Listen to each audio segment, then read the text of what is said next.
Suponga lo siguiente, que necesitas utilizar a la función redon.mul, pero después de utilizarla te das cuenta que lleva cifras hacia un múltiplo superior más cercano a una cifra superior o lo lleva a un múltiplo inferior más cercano a una cifra inferior. Fíjate, tengo un conjunto de elementos de valores de moneda, un conjunto de valores monetarios y quiero pasarles a la función redon.mul para redondear a un valor de 50 unidades monetarias. En este caso, ¿qué sucede si yo vengo acá y utilizo la función redon.mul para redondear cada una de estas cifras a un múltiplo deseado y posteriormente lo aplico dentro de las celdas? Mira lo que me está dando. Para un valor de 450, que voy a colocar aquí de amarillo, me da 450. Para un valor de 451 me arroja 450. Para un valor de 452 me devuelve un valor de 450. Para un valor de 474 me devuelve un valor de 450, pero justito paso una unidad por encima del 474, es decir, a 475, y me da un valor de 500. Quiere decir que tienes que conocer dos conceptos claves. El primer concepto, si el factor de redondeo de ese múltiplo deseado es un número que es menor a la mitad del múltiplo que estás utilizando dentro de la función, entonces la cifra se va hacia el menor elemento. Si el factor, segundo concepto, si el factor le da un valor que es mayor o igual a la mitad del múltiplo deseado, en este caso la cifra va hacia el siguiente múltiplo superior o hacia el siguiente múltiplo sí superior. ¿Cómo haces para calcular ese factor? Mira, de una manera bastante sencilla.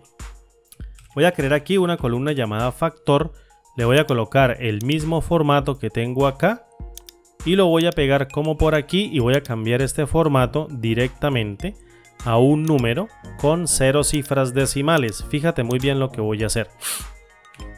Si vengo acá y divido el valor del precio que yo quiero redondear al múltiplo deseado, lo divido entre el múltiplo deseado, lo que estoy haciendo es calcular cuántas veces cabe el múltiplo dentro de la cifra.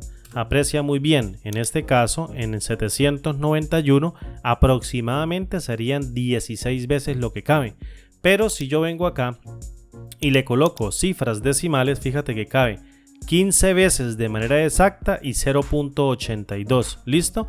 Si lo arrastro hacia abajo, fíjate que me da la misma cuenta.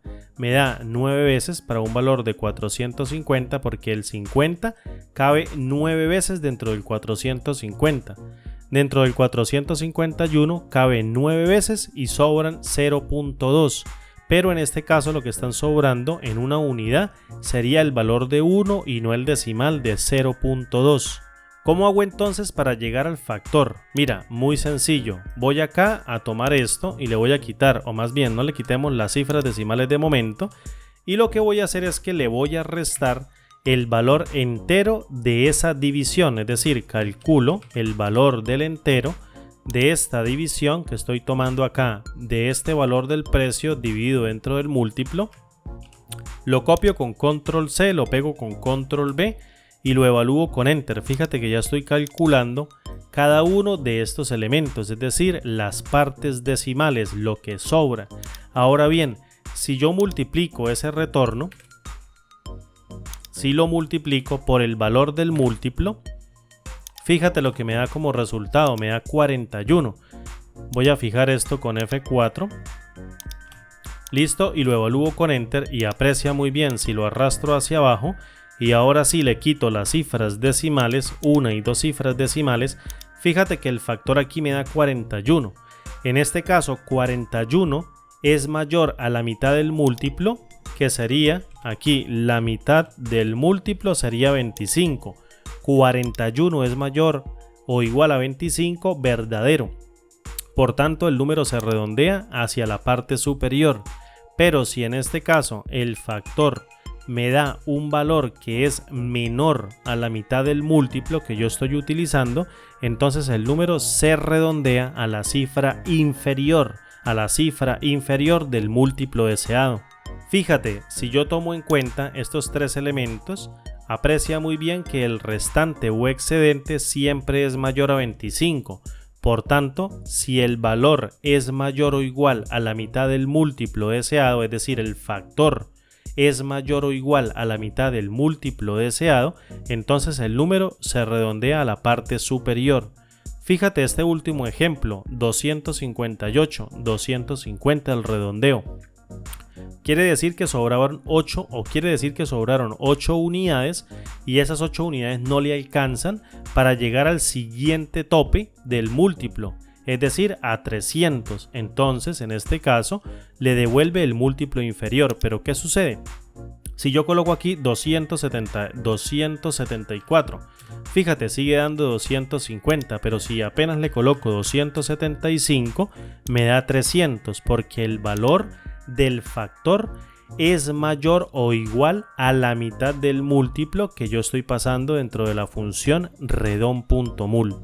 Para que nunca más se te olvide, todas las veces que a ti te hablen o cada vez que a ti te hablen de redondeo, siempre tienes que aplicar esas dos reglas de redondeo.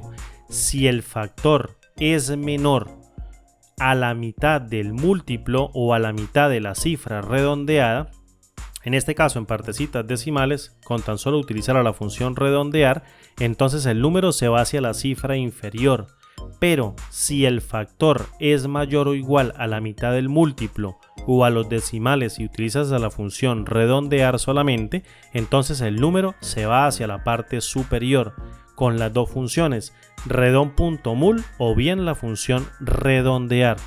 Bien amigos, esto fue una pregunta que me hicieron en la caja de comentarios de uno de los videos del canal que tenía apuntado por ahí, en donde me estaban preguntando cuál era la diferencia de la función redon.mul cuando bajaba la cifra al múltiplo inferior o bien cuando la elevaba al múltiplo superior. Esta es la razón. El factor de redondeo, más bien por así decirlo, el factor de redondeo sigue esas dos reglas o sigue esos dos parámetros. Espero haber cumplido correctamente la respuesta a esta pregunta y, como siempre digo, nos vemos, parceros y parceras, en el siguiente video tutorial. Un abrazo, hasta pronto, chao.